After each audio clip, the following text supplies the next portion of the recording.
Pues vamos a dar inicio. Eh, Queremos agradecerles su presencia en este webinar.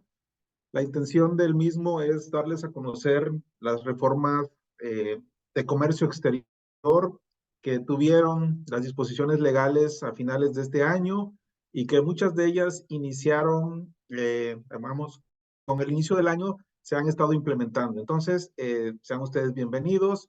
Este webinar el día de hoy está patrocinado por Worldlink. Brenda Díaz es nuestra anfitriona el día de hoy. Estamos para servirles en todos los aspectos de su comercio exterior.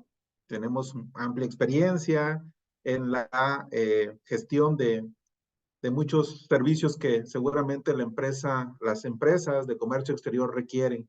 Nos ponemos a sus órdenes. Nuestra anfitriona Brenda Díaz es evidentemente la que lleva en este momento la batuta. Es mi patrona y es quien de alguna manera está a cargo de esta empresa. Y bueno, pues esperamos que pueda ser de su interés y que podamos de alguna manera servirles en el futuro inmediato. Muchísimas gracias por conectarse y evidentemente estaremos de alguna manera cumpliendo o atendiendo todas sus necesidades. En el momento que ustedes quieran, pueden poner sus preguntas en el chat o bien también pedir que se les abra el micrófono y con todo gusto podemos escucharlos, a fin evidentemente de que esta charla no sea solamente de aquí para allá, ¿no? Sino que en la medida de lo posible podamos participar y enriquecer este webinar que pues de alguna manera nos puede dejar cosas buenas. Entonces, pues sean ustedes bienvenidos y vamos a iniciar para poderles obviamente cumplir con el ofrecimiento de estar una hora con ustedes y no retrasarlos en sus demás actividades. ¿Qué vamos a ver el día de hoy?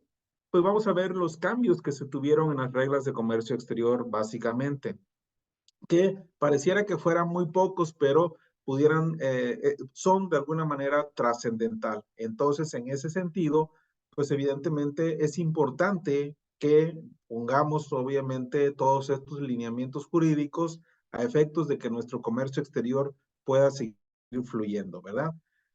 Ahí hubo reglas muy básicas que se estuvieron modificando, como eso evidentemente los formatos. A los formatos les dieron un nuevo nombre en la mayoría de los que puedo estar aquí mencionando. El pedimento ya no va a aparecer en el anexo 1 como pedimento, sino se llamará M1-1, el pedimento simplificado M.5, el aviso consolidado será el M.6. Entonces, esto es una cuestión de forma, vamos a decirlo, no nos afecta nada, no nos afecta mucho nuestro comercio exterior, pero sí ya identifican con una clave o con una nomenclatura estos documentos. Entonces, pues no nos preocupa mucho, ¿no?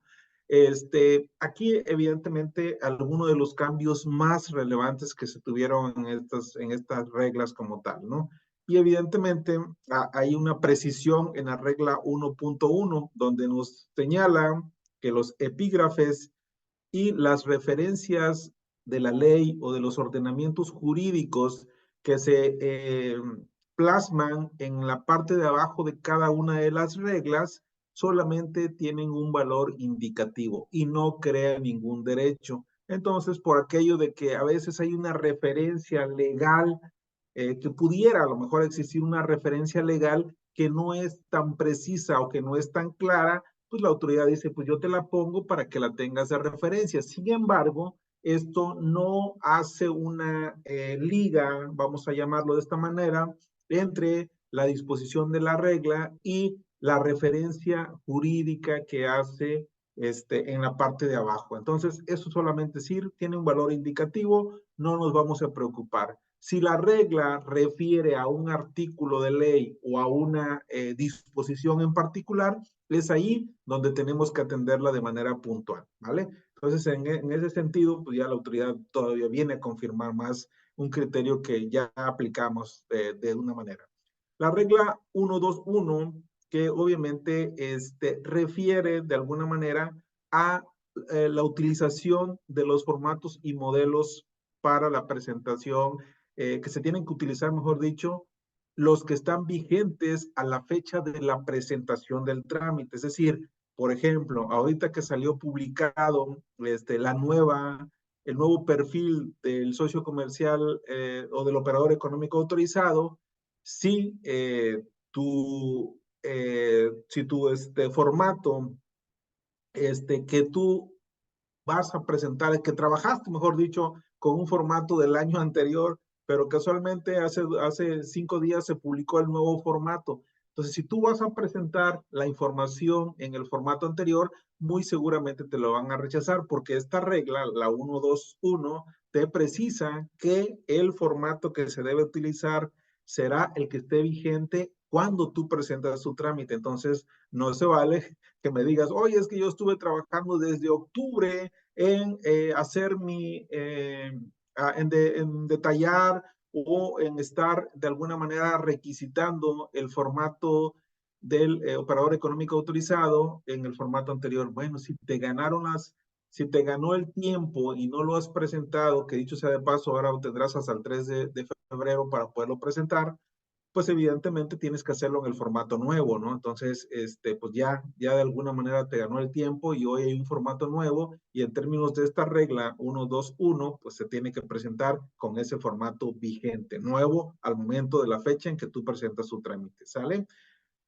También se modificaron las causales de suspensión del padrón de importadores que estaban en la regla 133, que están, mejor dicho, en la regla 133, ¿no? Se adicionó que te van a poder suspender tu padrón de importadores cuando derivado de una investigación que haga la autoridad en relación con la aplicación de algún trato arancelario preferencial y te niegue el trato arancelario preferencial que aplicaste a tus pedimentos porque X causa, ¿no? No comprobaste el origen, no comprobaste las reglas, que cumpliera el producto que importaste con la regla de origen. Evidentemente, eso se hace en conjunto con tu proveedor o con tu productor, el que te haya entregado el certificado de origen.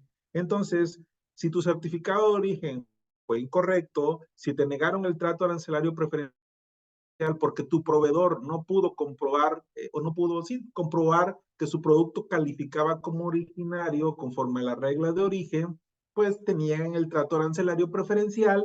Esto, sin lugar a duda, te va a detonar un probable crédito fiscal o te van a invitar a través, obviamente, de un oficio que te digan, ¿sabes qué? Se niega el trato arancelario preferencial del producto que importaste en tal fracción arancelaria. Te invito a que corrijas tu situación fiscal y obviamente tú estás en posibilidades de decir, ok, puedo de alguna manera dime en qué fallé, hazme formalmente el requerimiento e imponme la multa y te vas a pleito, ¿verdad? Pero por otro lado, tienes la posibilidad de decirle a la autoridad, sí me voy a corregir y lo que tienes que hacer es eliminas la preferencia arancelaria de todos los pedimentos donde tú hayas aplicado la preferencia arancelaria en base al certificado de origen que seguramente tienes y que, derivado de la investigación, como lo mencionaba, pues la autoridad determinó que no era procedente el trato arancelario preferencial. Entonces la autoridad te va a dar ciertos tiempo para que tú corrijas tu situación fiscal. ¿Qué vas a hacer? Pagar los impuestos con la tasa general, actualizar y recargar los mismos. Hasta ese momento no va a haber multa, pero la autoridad ya te dijo, si no te corriges, te voy a suspender del parón de importadores. Entonces, incluyó esta nueva causal de cancelación, suspensión, mejor dicho, del parón de importadores. Entonces, para que tengamos mucho cuidado y no, obviamente, dejemos pendiente ese trámite, porque te puede dejar sin el parón de importadores. Y las empresas que de alguna manera se dedican al comercio exterior, sin el padrón de importadores, pues están de alguna manera destinadas a, pues obviamente, perder su principal esencia, que es evidentemente poder importar y junto con ello, pues se pueden detonar algunas situaciones que te pueden llevar inclusive al cierre del negocio. Entonces, este sería de alguna manera una de las situaciones que debemos de cuidar a partir de hoy, ¿vale? También otra de las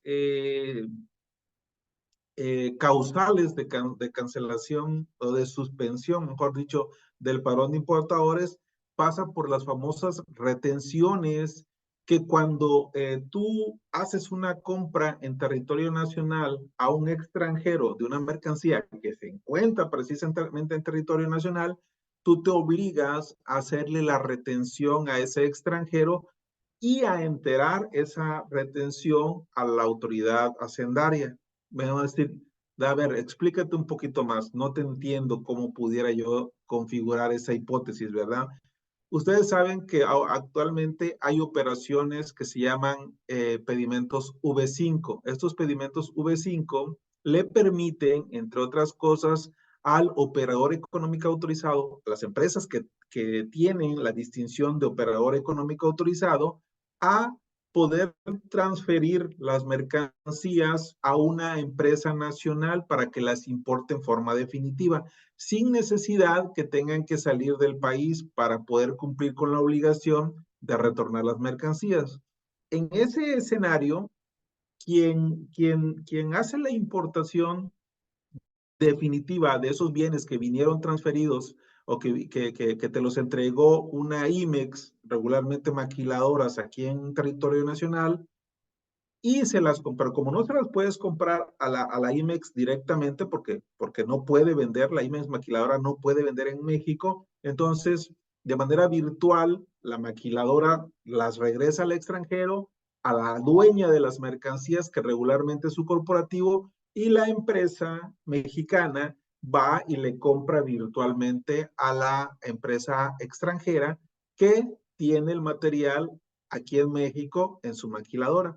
Entonces, derivado de ese movimiento, el nacional que importa en forma definitiva los materiales que le va a entregar esa empresa IMEX maquiladora, que es OEA, inclusive porque ninguna otra empresa pudiera hacer este movimiento, va obviamente a retenerle ese IVA al extranjero. ¿Por qué? Porque se configura lo que señala el artículo 10 del IVA, la enajenación en territorio nacional, es decir, la cosa se encuentra en territorio nacional al momento de la enajenación, perfecto, causa el 16% de IVA. Pero ante la imposibilidad de que el extranjero te facture IVA a ti, importador definitivo, y tú se lo pagues a esa empresa extranjera el IVA, y luego la empresa extranjera se lo tenga que enterar al fisco, en términos del artículo 1A, fracción tercera, le dice, a ver, tu importador que le vas a comprar al extranjero un material que se encuentra en territorio nacional, reténle el IVA a ese extranjero y luego me lo enteras. Entonces, el día de hoy incluyeron una causal de suspensión del padrón de importadores cuando esa empresa que compró la mercancía de esa IMEX y que retuvo en estricto sentido el IVA, no se lo enteró al fisco, por esa razón le pueden suspender su padrón de importadores. Entonces, es todo un tema, ¿no? Que debemos estar cuidando. Primero, revisar si estás en el supuesto de que tú tienes que retener. Hay otras operaciones, por ejemplo, que emanan también del depósito fiscal. Es decir, bueno, ¿y eso qué es? Bueno, a veces muchos extranjeros ingresan al depósito fiscal materiales que todavía no han vendido en territorio nacional. Entonces, cuando le sale un cliente aquí en México que quiere comprar el material que ellos ingresaron, porque ellos como extranjeros sí pueden ingresarlo, aparece obviamente un comprador mexicano. Entonces, ese comprador mexicano, por los materiales que vaya a jalar del depósito fiscal en donde estén almacenados, es también obligado a retener el IVA y luego a enterarlo a la autoridad. En esos dos supuestos es donde más se ha clavado la autoridad. Entonces es muy importante que también evidentemente lo tengan en cuenta. Primero, si estás en el supuesto de retención, hazlo. Porque si no lo haces, la autoridad en un inicio va a pensar que sí efectivamente lo retuviste y que no se lo enteraste. Y por esa razón te puede configurar el supuesto de suspensión del padrón de importadores. Entonces, es muy importante que tengamos ahí bien identificadas esas operaciones. También amplió también una disposición que ya existía, pero ahora dijo, si tú eres una empresa certificada en materia de IVA y EPS, o bien garantizas a través de una fianza el pago del IVA, tienes la obligación de cumplir con tus obligaciones que se encuentran establecidos en la regla 211 y 214, por ejemplo. Ahí encontrarás las chorrocientas mil obligaciones que te corresponden estar cumpliendo todos los días, y si no cumples alguna y la autoridad te llega a configurar que estuviste en un incumplimiento, es motivo para que también te suspendan el padrón de importadores. Entonces, está muy ligada la disposición del pago del IVA o de la certificación IVA-IEPS como tal, o de las empresas que afianzan el pago del IVA en sus importaciones temporales al padrón de importadores. Entonces, tener mucho cuidado para que no vayamos a caer en ese supuesto que evidentemente ponga en riesgo la continuidad de nuestro negocio. La manifestación de valor tuvo un cambio muy especial, ¿no? Para decirnos, ¿sabes qué? Las personas, en términos del 106, que importen mercancías como herramientas para poder venir a cumplir un contrato, etcétera, etcétera, no están obligados eh, a presentar la manifestación manifestación de valor en sus operaciones de importación temporal. Entonces, viene a ampliar, vamos a decirlo, las excepciones.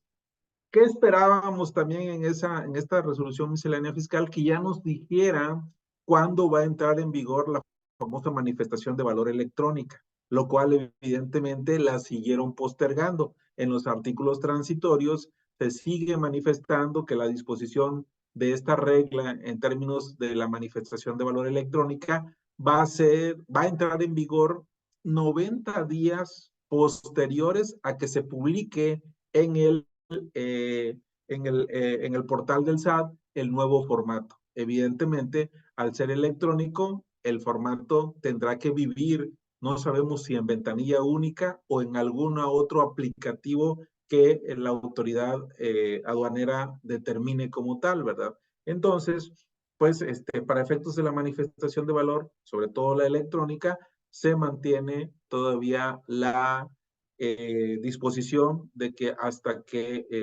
90 días posteriores después de que se publique el nuevo formato, lo cual hasta el momento no ha sucedido, podemos estar tranquilos. Que este también va a ser un verdadero reto para quienes tengan que hacer importaciones y estén obligados, porque al transferirse o vamos a decir que al enviarse a la autoridad, va a ser un mundo de información en la que tenemos, por lo menos en el modelo que teníamos ya previsto o que ya la autoridad había publicado, digamos, de manera extraoficial, pues obviamente había muchísima información que se tenía que cumplir, ¿no? Entre ellos el Incoter, los valores de las mercancías, los incrementables, chalala, un montón de información que en estricto sentido la manifestación de valor ayuda a la gente aduanal para poder vamos a decirlo, llenar el pedimento de importación y cumplir evidentemente con las disposiciones que en esa materia te exige, ¿verdad? ¿Qué vamos a hacer? Lo que quiere la autoridad es, a través de esta manifestación de valor, es asegurarse que efectivamente la mercancía no viene subvaluada o sobrevalorada para efectos obviamente de importación. ¿Por qué? Porque es tan malo es la subvaluación como tan malo también puede ser la sobrevaloración, ¿verdad? ¿Por qué? Por el tema de dónde voy a tributar, dónde me cobren menos seguramente, ¿verdad? Entonces, pues evidentemente la manifestación de valor electrónica también exige el acompañamiento de todos los elementos de prueba, ¿no? Factura comercial, contrato de compra-venta, el comprobante del pago que le hayas hecho a tu proveedor, N cantidad de documentos que de alguna manera sirven de prueba para garantizarle a la autoridad aduanera que estamos de alguna manera valorando para efectos del pago de los impuestos de comercio exterior de manera correcta, ¿verdad? Entonces, ese es otro de los cambios que tuvo.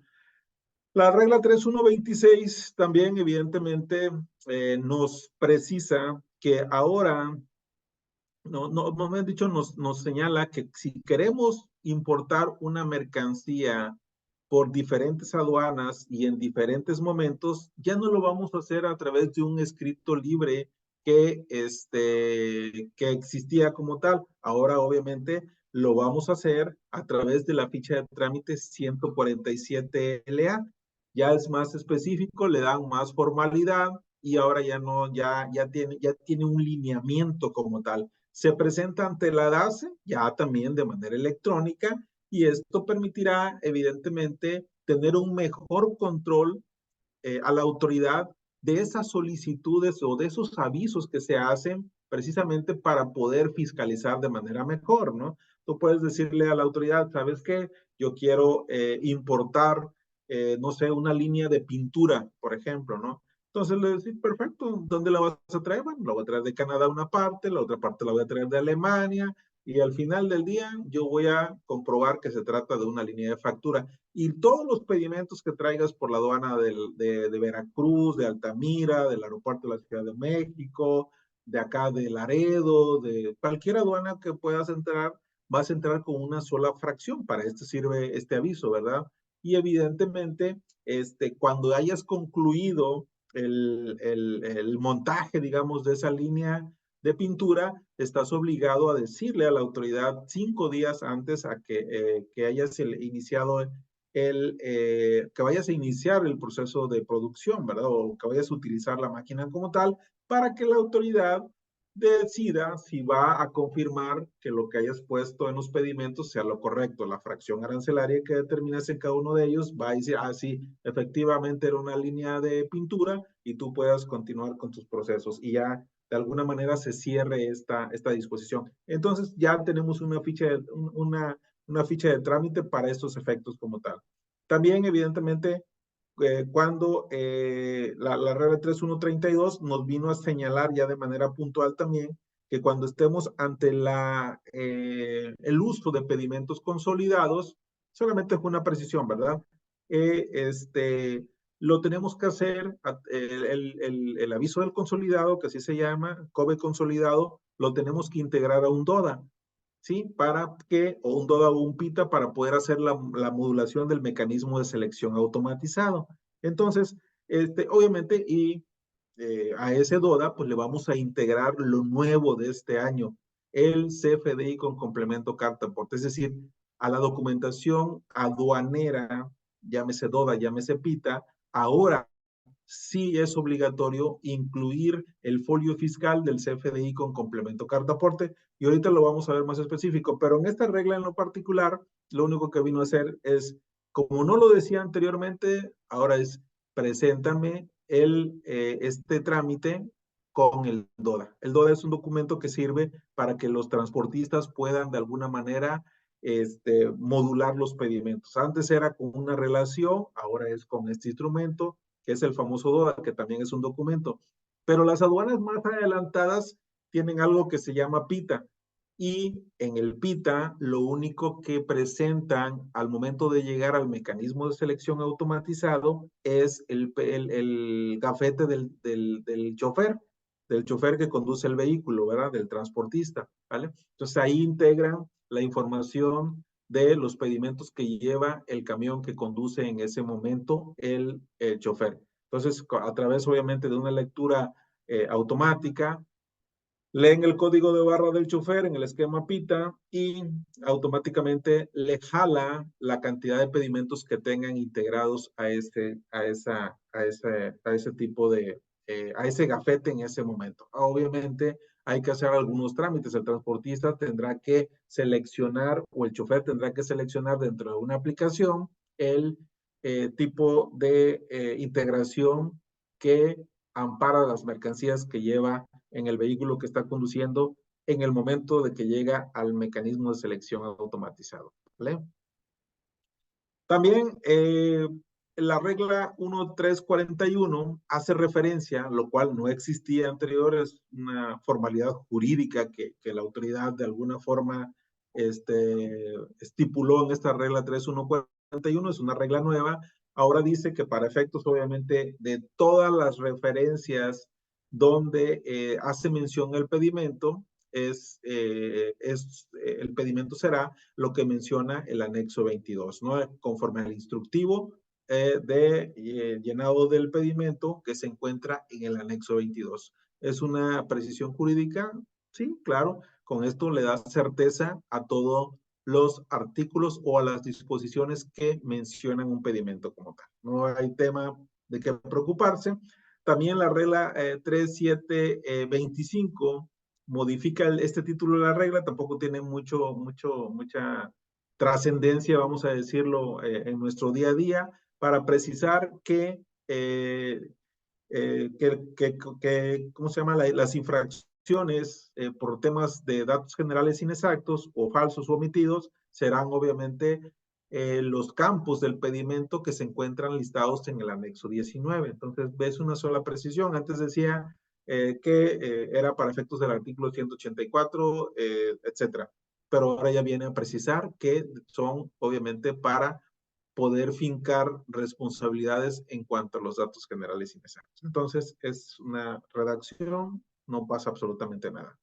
También en la 422 se precisa que ahora las mercancías que vengan que vayan a ser importadas por un extranjero en términos del artículo 106, fracción segunda, inciso A, se tienen que hacer con una ficha de trámite. O ya le crearon una fecha de trámite que es la 150 LA. Aquí obviamente ya se precisa qué es la información que debes de llevar, cuáles son los documentos que se deben de presentar junto con el escrito correspondiente, qué debe de llevar el escrito, etcétera, etcétera. Entonces ya también hay una ficha de trámite que de alguna manera nos va a ayudar a tener más precisión al momento de estar gestionando este tema, ¿no? ¿Por qué? Porque al momento de hacer un escrito en formato libre, sin tener una referencia, digamos, o una ficha como lo tenía el día de hoy, pues cada quien le ponía lo que mejor le convenía o bien lo que alcanzaba a entender de la disposición jurídica. Hoy ya es más preciso a través de esta ficha de trámite. También las empresas IMEX que tienen submanufactura por un tercero, también obviamente les crearon una ficha de trámite que es la 151 LA para que den aviso a través de este instrumento, ¿no? De igual manera la submaquila también tiene la obligación de emitir mensualmente un reporte de todas las transferencias que le haya realizado a sus submaquiladores. Entonces, la ficha de trámite 71LA integran, mejor dicho, esta regla, la ficha de trámite 71LA para que las empresas IMEX puedan de alguna manera cumplir con esta obligación, ¿vale? ¿Qué más? Hablando de impuestos, que son las 517, por ejemplo, la 51 le habla regularmente al DTA, se creó esta regla nueva también para poder decirnos, es que en el marco del TIPAC, por ejemplo, se estableció que el gobierno mexicano no podía imponer de alguna manera, el gobierno mexicano y todos los firmantes de ese tratado podían imponer de alguna manera derechos y cuotas más allá de los valores. Entonces, para poder cumplir con esa responsabilidad, obviamente después de los 5 años, como se estableció en el propio tratado, pues ya la autoridad dijo, ok, no voy a cobrar sobre porcentaje, que el 0.8%, recuerden, es a través, es un porcentaje o es un ad valorem al final del día. Entonces se estableció esta regla para cobrar una cuota fija por las mercancías que procedan del TIPAC, pero que no necesariamente califiquen como originarias del mismo. Es decir, si una mercancía viene de Canadá, por ejemplo, que es parte del TIPAC, y no califica como originaria, tú puedes aplicar esta disposición de la regla 417 y decirle, ¿sabes qué? Perfecto, pero invoco el TIPAC y en lugar de pagar el 8 al millar, voy a pagar nada más la cuota fija, que en este caso serían 408 pesos. Para eso, evidentemente, tienes que cumplir con las disposiciones que se encuentran establecidas en esta propia regla, ¿no? Donde te dice que tú debes declarar en el país de origen o país de destino la clave de algún país que sea miembro del TIPAD. Y en el país vendedor o país comprador como tal de tu pedimento, tienes que de alguna manera también señalar que alguna clave de un país que sea miembro de este tratado. Y por último, también te dice esta regla 517 que tú tienes que anexar la factura. Obviamente, lo que quiere ver la autoridad es que efectivamente el membrete y los datos de la factura sean de un país que realmente forma parte del TIPAD. Entonces, esas son de alguna manera las condiciones para poder aplicar esta regla 517. Entonces, ¿beneficia? Pues sí, beneficia porque en lugar de pagar la tasa del 8 al millar, pues obviamente pagas una cuota fija, aun y cuando el producto no sea originario de la región para efectos del TPAC.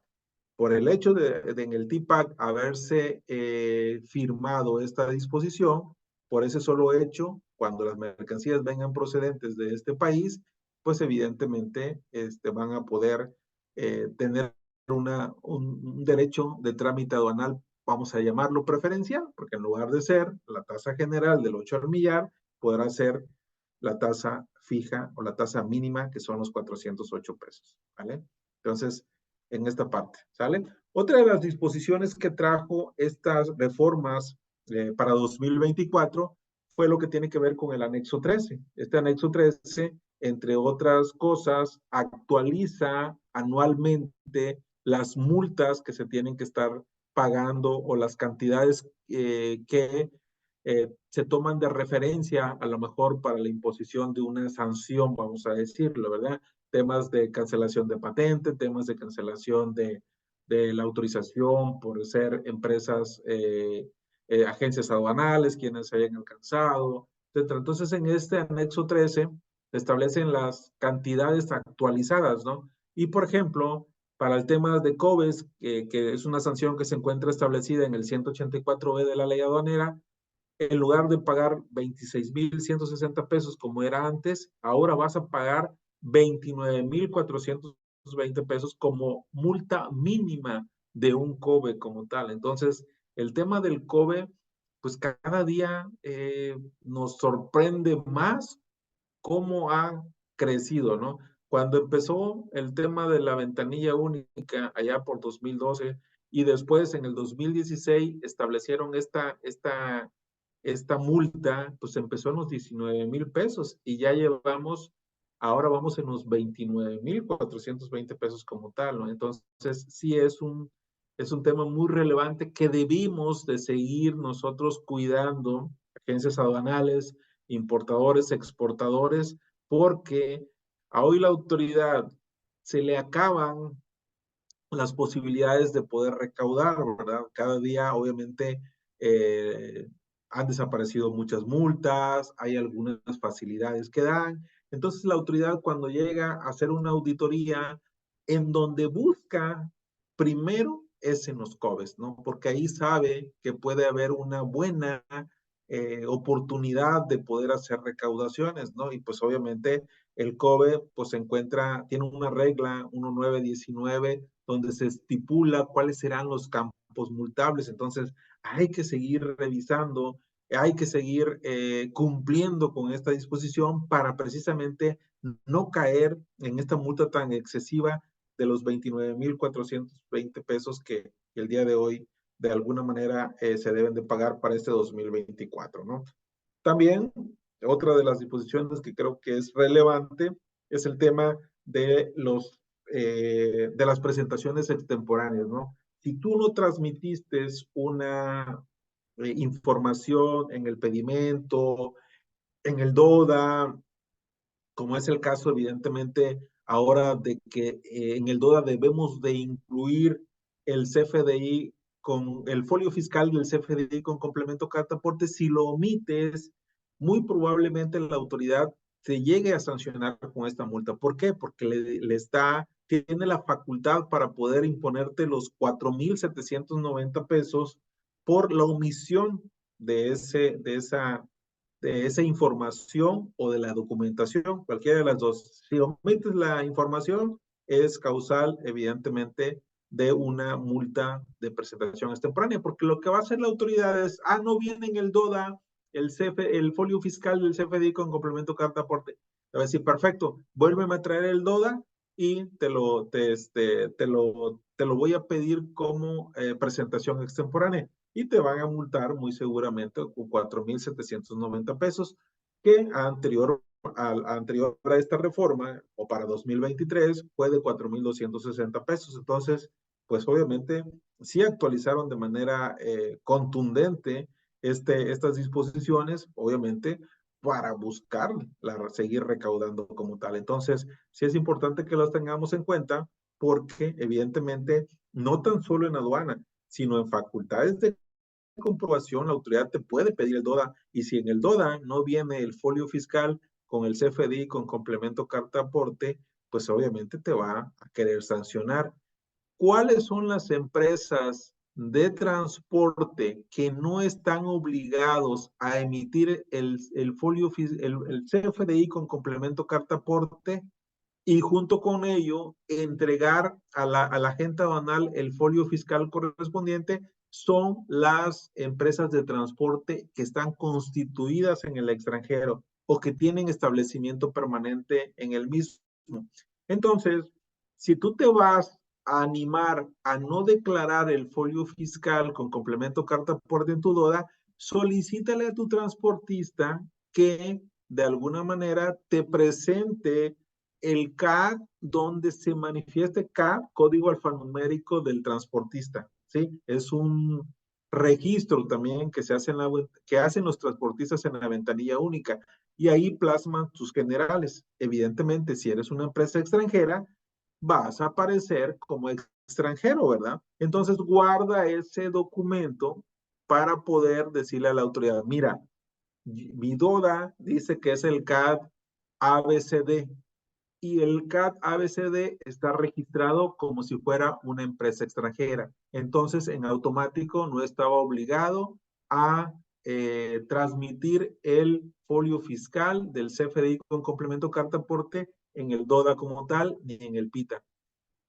Pero si no estás en ese supuesto, la obligación de todos los transportistas que cruzan por las aduanas es integrar esa información a estos documentos que les estoy mencionando. Entonces, para que no vayan a tener ustedes problemas más adelante, van a tener que soportar, evidentemente, con la documentación que les estoy mencionando, esta disposición, porque de lo contrario, vuelvo a insistir, la autoridad puede llegarles, tocarle la puerta y decirles, ¿sabes qué? Tu DODA le faltó que incluyeras el folio fiscal del CFDI con complemento carta aporte y eso te puede generar una multa de 4,790 pesos por cada documento que estén en ese supuesto, independientemente de las demás disposiciones que pudiste haber estado violando, ¿no? Como por ejemplo, pues no sé, muy probablemente el CFDI con complemento carta aporte, por ejemplo, trae la hora de inicio y la hora de final del trayecto, trae también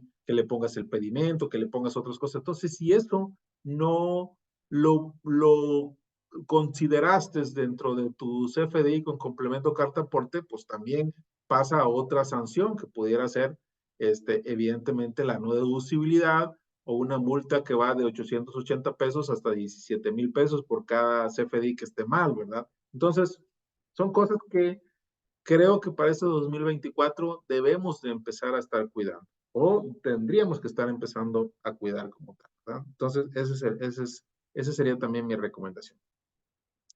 ¿Qué más vino? Vinieron modificaciones a las reglas de aplicación de los tratados. ¿Cómo? Bueno, estas reglas, evidentemente, pues pasan por el TEMEC, ¿sí? Ahora, en el famoso TEMEC, después de 3 años, como lo dispuso el propio tratado, se está de alguna manera considerando la posibilidad de que el importador pueda certificar el origen de las mercancías, ¿verdad? Es decir, el importador pueda agarrar, obviamente, las disposiciones correspondientes del anexo 5A, por ejemplo, llenar la certificación de origen y firmarla, ¿sale? Entonces, esa ya es una posibilidad que tenemos. Por más decir, ¿y por qué hasta ahorita? Bueno, es que en el TEMEC se estableció que esta disposición para México iba a entrar 3 años posteriores a que se estuviese en vigor el Tratado de Libre Comercio. Ya sucedieron los 3 años y es por eso que a partir de este 1 de enero del 2024, los importadores en el marco del TEMEC ya pueden certificar origen, pero pusieron condiciones y las condiciones están precisamente en las reglas. En este caso, en la regla 25, pues establece que, entre otras cosas que se tienen que tomar en cuenta, que la certificación de origen que vaya a emitir el importador evidentemente debe estar soportada por la información que le haya entregado el exportador o el productor. Es decir, le van a tener que entregar, si tú eres un importador aquí en México y quieres certificar el origen de los bienes que te vende tu proveedor, pues obviamente prepárate, porque vas a tener que solicitarle a lo mejor su bill de materiales, su lista de proveedores, su proceso productivo, para que tú puedas garantizar que el producto que le compraste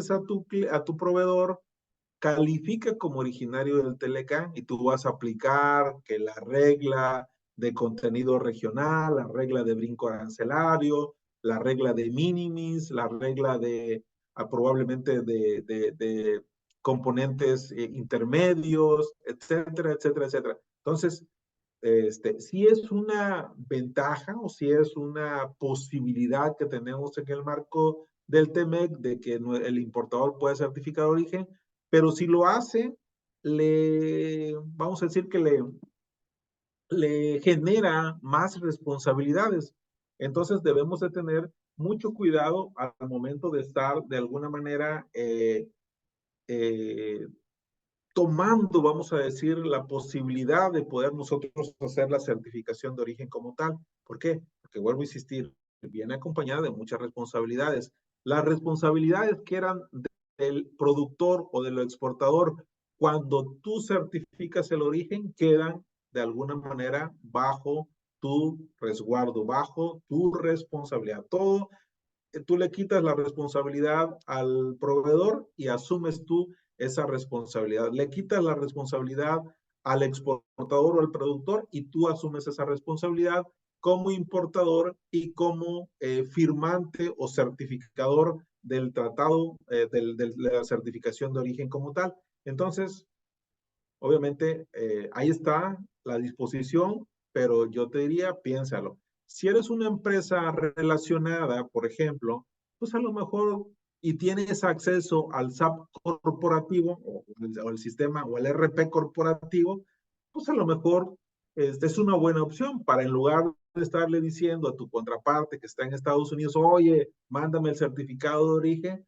pues emítelo tú, ¿verdad? ¿Por qué? Porque sabes que viene de la planta que está en Michigan y la planta que está en Michigan, pues ya hicieron el estudio, evidentemente, de que el producto califica como originario. Pues entonces, ahora sí que, mira, en lugar de estar presionando a la gente que está allá en Estados Unidos, en Michigan, pues obviamente lo hago yo, porque aquí en el SAP tengo todo. Entonces, jalas toda esta información, la pones en México y le dices, aquí está la información con la que yo firmé el Tratado de Libre Comercio o la certificación en el marco del Tratado de Libre Comercio con Estados Unidos, México y Canadá, ¿verdad? Entonces, así se vienen, en estas reglas se precisaron esas condiciones, ¿verdad? Y por ejemplo, que la certificación emitida por el importador no se base en una certificación de origen o declaración escrita expedida por el exportador o productor, es decir, no va a bastar para la autoridad o no considera la autoridad como tal, la autoridad de los 3 países, que con una simple declaración te diga, yo Julanito de tal, que estoy en Michigan, declaro bajo protesta de seguridad que mi producto califica como originario. Eso no se va a valer cuando el importador esté haciendo la certificación de origen. Es muy probable que se valga cuando el exportador está haciendo como si habría que revisarlo, cuando el exportador esté haciendo el certificado de origen o certificando el origen como tal. Pero en el caso del importador no está considerado. También dice que no efectúe una solicitud de trato arancelario preferencial subsecuente para la misma importación basada en una certificación de origen. O sea, no se vale que tú le pidas a tu proveedor el certificado de origen y el proveedor te dice, ok, ahí te va para esta importación. Inclusive le puso el número de factura. Y después tú agarres esa misma certificación de origen, la hagas tuya como tal y a partir de esa certificación tú firmes que el mismo producto que te entregó hace un mes, pues para ti califica como originario porque ya te había dado una certificación de origen anterior. Entonces, eso no se vale también en el marco del TEMEC para poder tú firmar esa certificación de origen o emitir ese certificado de origen como a veces lo conocemos, ¿verdad? Entonces, sí se puede certificar origen, hay que evaluar la carga administrativa y la carga de la prueba que nos va a quedar a nosotros ante la autoridad al momento de estar firmando esa certificación o ese certificado de origen como tal. Algo similar sucedió en el TIPAC, que es el Tratado Integral y Progresista de la Asociación Transpacífico. Pues TIPAC le puse con perro. Entonces, esa sería de alguna manera otra posibilidad que tenemos, en el marco de este tratado TIPAC, de poder que el importador también puede emitir la certificación de origen, ¿verdad? Entonces, el importador sí se vale. Después de 5 años que entró en vigor el Tratado de Libre Comercio bajo este TIPAD como tal, pues evidentemente ya también permiten a que los mexicanos o a los importadores mexicanos como tal poder hacer esos certificados de origen. Hay que cuidar evidentemente las condiciones que se establecieron en estas reglas, ¿no? Y ahí te va diciendo evidentemente cuáles son las que podamos hacer. La regla 5 le da la entrada con esta modificación a que el importador pueda de alguna forma emitir el origen. Y la regla 5.1, que también se adiciona, pues te dice evidentemente que igual que en el TMEC, no se vale que a partir de un documento que te hayan expedido con anterioridad, tú agarres y pum, te pongas a firmar los certificados de origen para poder gozarles de preferencia arancelaria, ¿sí? Y así, también otras condiciones que aparecen en la regla número 9, en la modificación de la regla 9, ¿no? Evidentemente, tiene la obligación el importador de contar con toda la información que acredite que la mercancía es originaria, ¿no? O bien, la confianza razonable de que la documentación que se entregó, pues obviamente proporcionada por el exportador productor de que una mercancía es original. Aquí, evidentemente, se vale que te emitan una declaración de país de origen, ¿verdad? Para poder tú, de alguna manera, certificar el origen en el marco del TIPAP, ¿sale? Entonces, también, obviamente, hay que cuidar, hay que acérquense con nosotros, les podemos apoyar ahí para ver si ustedes también están en ese supuesto, ¿no? Y obviamente, pues nos dejan evidentemente la obligación de poder en todo momento tener la información y documentación que acredite que el producto es originario, más aún cuando se haya eh, este, solicitado un trato arancelario preferencial a partir de una certificación que haya hecho evidentemente un mismo importador, ¿vale? Entonces, ese también ya lo podemos tener como parte de nuestro día a día, ya podemos pensar en certificar origen para efectos del TIPAD y evidentemente eso ayuda, sí ayuda, en caso obviamente, vuelvo a insistir, de que seamos empresas relacionadas, donde todos tengamos acceso al mismo RP, yo no le veo problema. En donde le vería problema es cuando el proveedor muchas veces ni siquiera quiere compartir el certificado de origen. mucho menos, creo yo, te puede compartir, evidentemente, la información de sus proveedores, la información de sus materias primas, la información de sus costos, muchas veces de materia prima. Entonces, lo veo un poquito difícil. No dudo que en algunas ocasiones va a llegar a un buen acuerdo, importador mexicano y proveedor o productor extranjero, y podrán firmar esos certificados de origen, pero, vuelvo a insistir, la carga de la prueba va a ser para el importador que firme esto.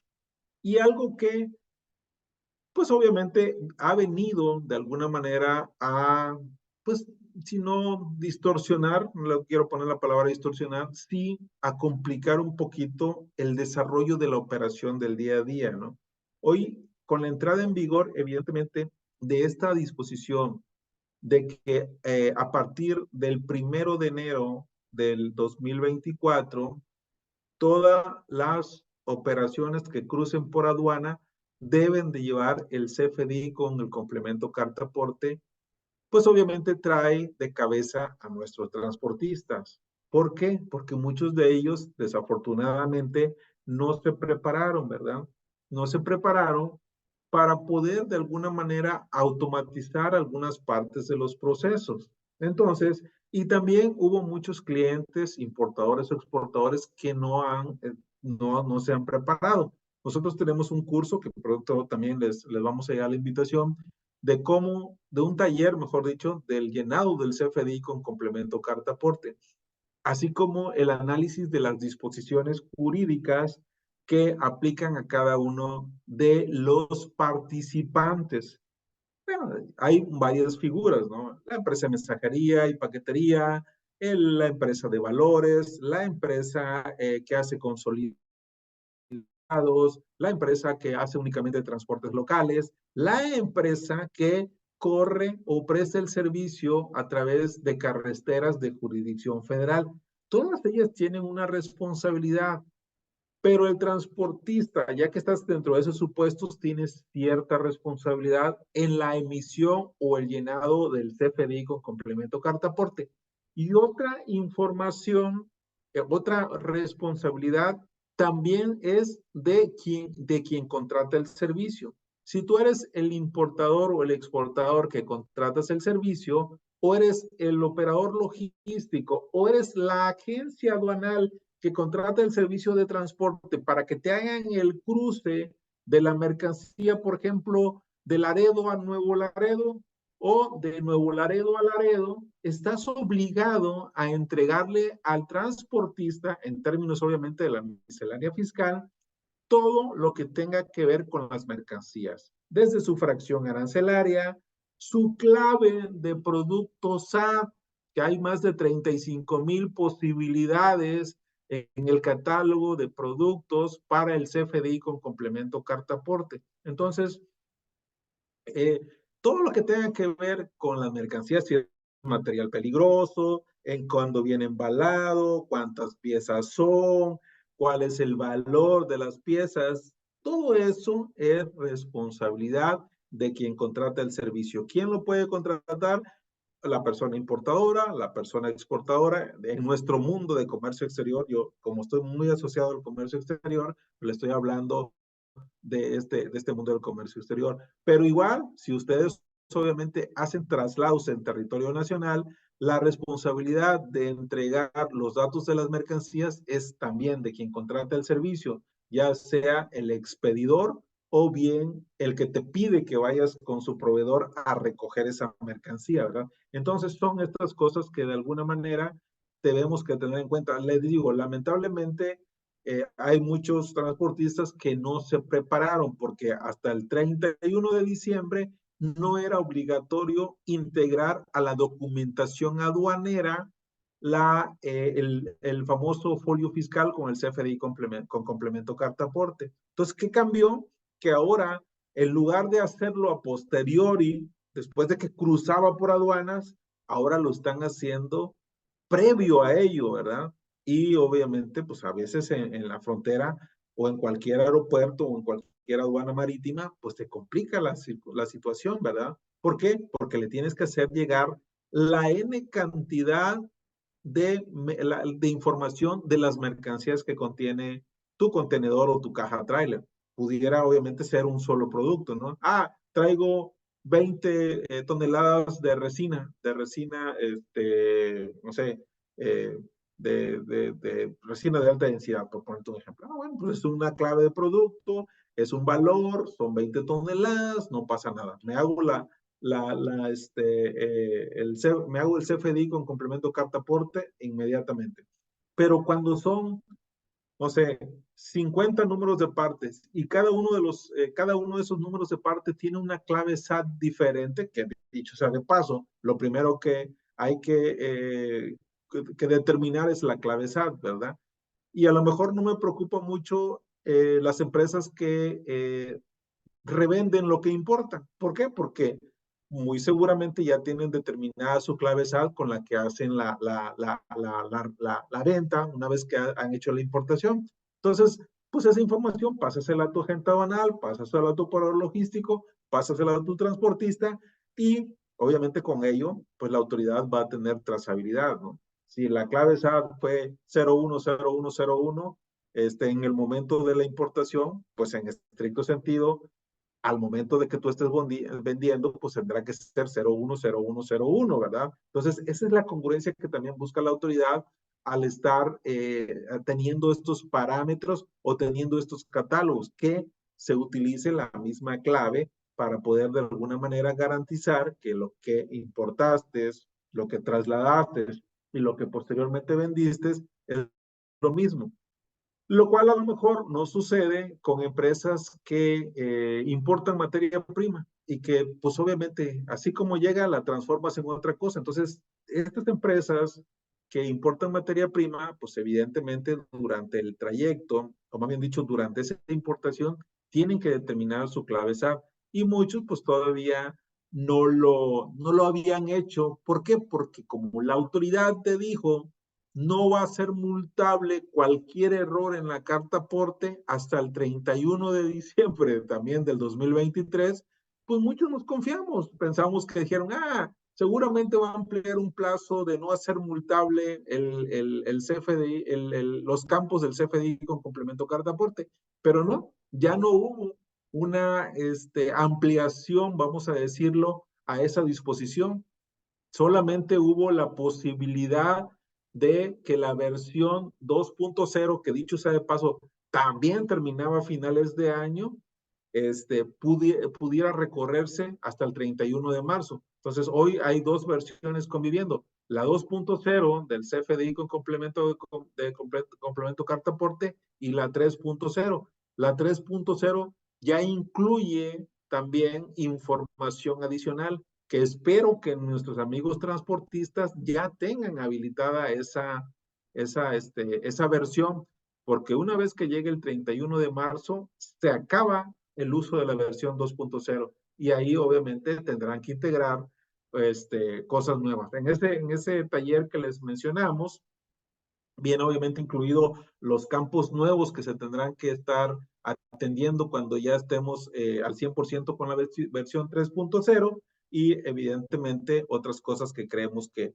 pueden ser que son de interés para la autoridad, ¿verdad? Entonces, pues evidentemente sí estamos ¿cómo se llama? Al tanto de todas y cada una de esas disposiciones para poderles prestar el mejor de los servicios, ¿sí?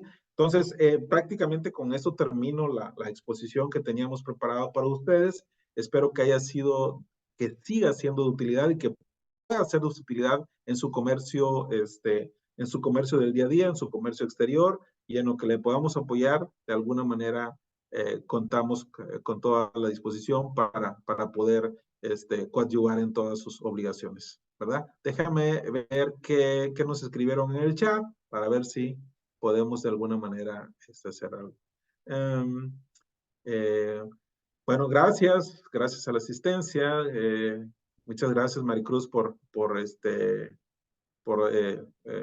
darnos esta posibilidad de servirles y bueno, pues estoy a la orden para cualquier cosa.